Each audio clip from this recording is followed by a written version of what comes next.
Hello, friends. Salutations mes amis. Aujourd'hui nous allons considérer une question profonde. Qui est Dieu ? Pour ceux qui ne se fient qu'à la sagesse humaine, Dieu est un mystère, simplement une idée qu'ils contestent. Cependant, Dieu dans son amour et sa compassion se révèle gracieusement à ceux qui, à travers les yeux de la foi, sont prêts à voir. Dieu se révèle de deux manières principales. La première est la création. Dans le psaume 19, versets 2 à 4, David déclare ce qui suit. Le ciel raconte la gloire de Dieu, et l'étendue révèle l'œuvre de ses mains. Le jour en instruit un autre jour, la nuit donne connaissance à une autre nuit. Ce n'est pas un langage, ce ne sont pas des paroles, on n'entend pas leur son.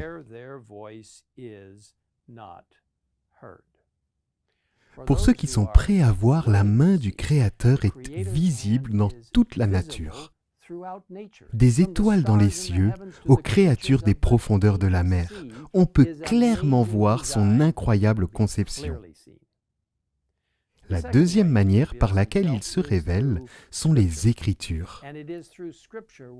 Et c'est dans les Écritures que la révélation suprême de Dieu se manifeste à travers la vie et la mort de Jésus-Christ.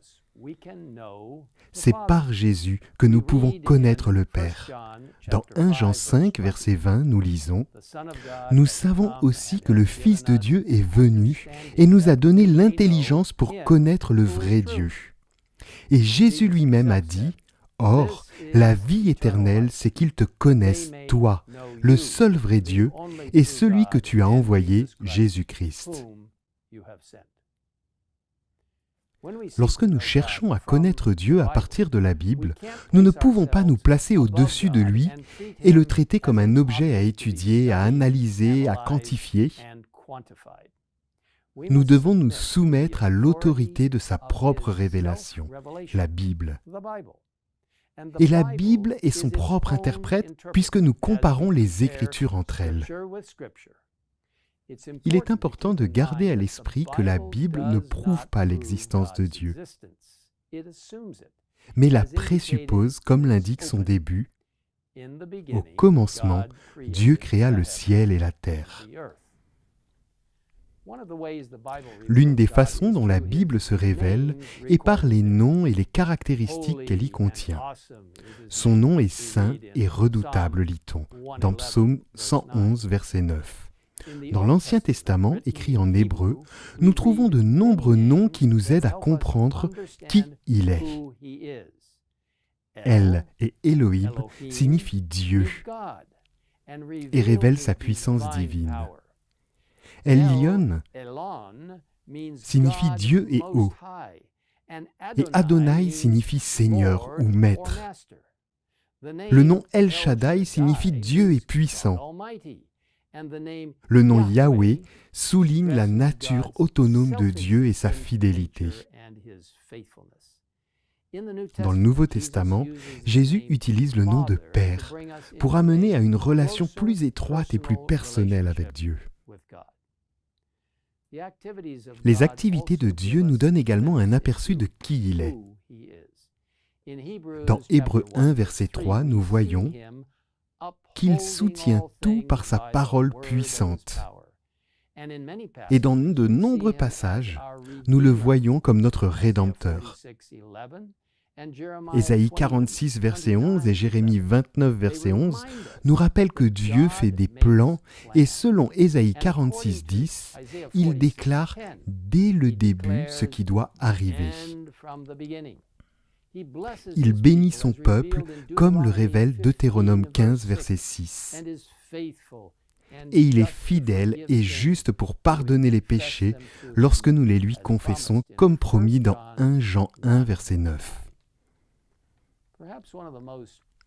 L'un des textes les plus révélateurs des Écritures se trouve peut-être dans Exode 34, versets 6 à 10, qui dit « L'Éternel est un Dieu de grâce et de compassion, lent à la colère, riche en bonté et en vérité.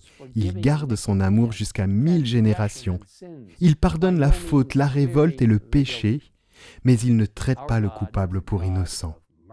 Notre Dieu est un Dieu de miséricorde et de justice.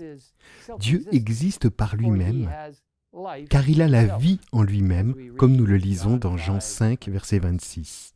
Il est omnipotent et omniscient, connaissant la fin dès le début, étant l'alpha et l'oméga, comme l'indique Apocalypse 1, verset 8. Dieu est omniprésent, transcendant l'espace et le temps, et pourtant il est pleinement présent partout et à tout moment, comme l'affirme Psaume 139, verset 7 et Hébreux 4, verset 13. Dieu est tout-puissant et rien n'est impossible avec lui. Il est immuable et parfait. Je suis l'Éternel, je ne change pas, déclare-t-il dans Malachie 3, verset 6. Les Écritures révèlent que, bien qu'il n'y a qu'un seul Dieu, il existe une pluralité au sein de la divinité. En fait, le deuxième point doctrinal de l'Église adventiste du 7e jour affirme « Il y a un seul Dieu, Père, Fils et Saint-Esprit. » Unité de trois personnes coéternelles. Dieu est immortel, omnipotent, omniscient, souverain et omniprésent. Il est infini et dépasse la compréhension humaine. Cependant, il peut être connu au travers de sa révélation. Il est pour toujours digne d'être invoqué, adoré et servi par toute la création. Examinons brièvement ce que les Écritures disent de la divinité. Dans le livre de la Genèse, nous entendons Dieu se référer à lui-même au pluriel à plusieurs reprises. Dans Genèse 1, 26, Dieu déclare « Faisons l'homme à notre image ». Dans Genèse 3, 22, il dit « Voilà que l'homme est devenu comme l'un de nous pour la connaissance du bien et du mal. »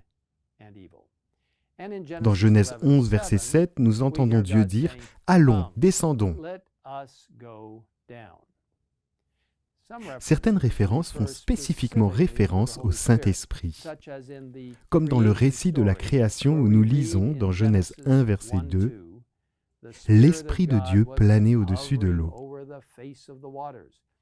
Et dans Ésaïe 48, 16, nous voyons les trois personnes de la divinité où nous lisons « Et maintenant, le Seigneur, l'Éternel, le Père, m'a envoyé moi, le Fils, avec son Esprit, le Saint-Esprit. » L'incarnation de Jésus est un bel exemple de la manière dont les trois personnes de la divinité travaillent en étroite collaboration. Le Père a donné son Fils, le Christ s'est donné lui-même, et l'Esprit a donné naissance à Jésus. Chaque personne de la divinité était présente lors du baptême de Jésus, le Père déclarant « Celui-ci est mon Fils bien-aimé, qui a toute mon approbation ». Le Christ se donnant au baptême pour nous servir d'exemple, et l'Esprit donnant le pouvoir à Jésus en descendant sur lui sous la forme d'une colombe. Peu avant sa mort, Jésus a promis d'envoyer le Saint-Esprit comme une aide et a ordonné à son Église de baptiser au nom du Père, du Fils et du Saint-Esprit.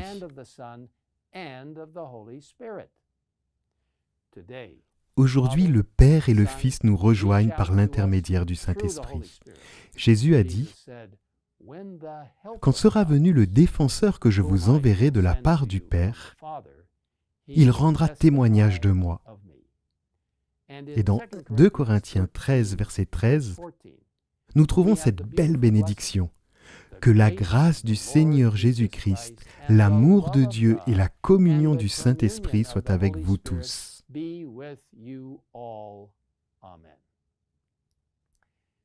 Vous savez, mes amis, l'eau est une substance intéressante. Elle peut dévaler des chutes d'eau spectaculaires, remplir des lacs et des rivières qui se jettent dans une mer puissante. Elle peut être gelée à l'état solide, se transformant en glace qui recouvre les pôles de la Terre. Elle peut être sous forme de vapeur. Qu'elle soit froide, ou chaude, 3 états, liquide, solide et gazeux. Et pourtant il s'agit d'une seule et même substance, l'eau. Peut-être que Dieu est un peu comme ça. Nous ne pouvons pas désigner tout ce qui concerne Dieu de manière absolument certaine. Mais peut-être qu'il est un peu comme ça. Un seul Dieu, et pourtant 3 personnes distinctes, avec des caractéristiques et des rôles uniques, tous travaillant ensemble pour sauver autant de personnes que possible pour l'éternité. Ellen White nous dit, « Il y a 3 personnes vivantes dans la triade céleste. Au nom de ces 3 grandes puissances, le Père, le Fils et le Saint-Esprit, ceux qui donnent leur adhésion au Christ avec une foi vivante sont baptisés. Et ces 3 puissances coopéreront avec les sujets obéissants du Roi céleste, dans leur effort pour vivre la vie nouvelle en Christ. » Quelle belle promesse!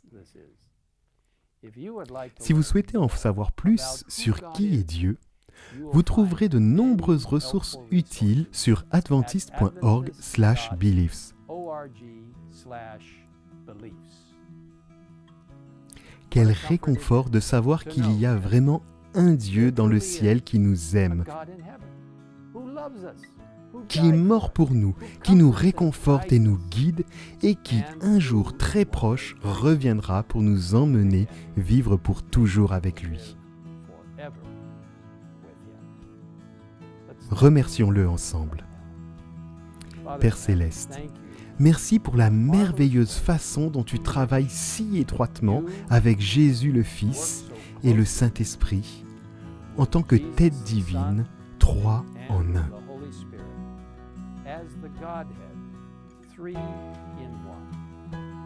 C'est un concept que nous ne pouvons pas comprendre. C'est au-delà de notre compréhension, mais nous l'acceptons par la foi. Et nous te remercions pour cette merveilleuse opportunité de te permettre de vivre dans nos cœurs et de nous aider à partager avec d'autres la merveilleuse nouvelle que tu as créé une voie d'évasion pour chacun de nous. Et que ce merveilleux plan du salut a été prévu par le Père, le Fils et le Saint-Esprit avant même la création de ce monde. Merci d'être notre Dieu. Nous te demandons tout cela au nom puissant et merveilleux de notre Sauveur, Jésus-Christ. Amen. Of our Savior, Jesus Christ. Amen.